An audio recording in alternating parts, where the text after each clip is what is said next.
Hello guys, welcome back to this channel. In today's video, I'll be showing you how we can remove unwanted object from our video with CapCut application.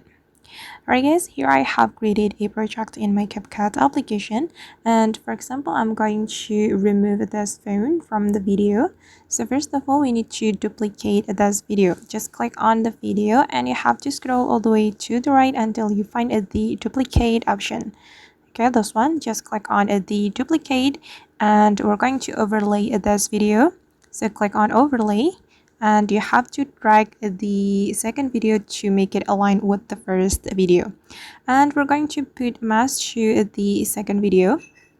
Just click on the second video and you have to find the mask option right here and select the type of the mask you would like to apply to your video.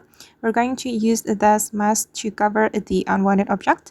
I'm gonna go with the circle mask and we can resize the mask like this and take another part of the video to cover the unwanted object.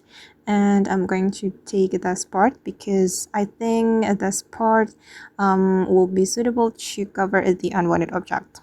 And after that, we can click on the check mark and we can move this mask to cover the object. I'm going to rotate it a little bit like this and cover it. Okay, and I think it's done, and this is the final result. And I guess that's how we can remove unwanted object from our video using CapCut application. I hope this tutorial will be useful for you. Thank you so much for watching and see you in the next video.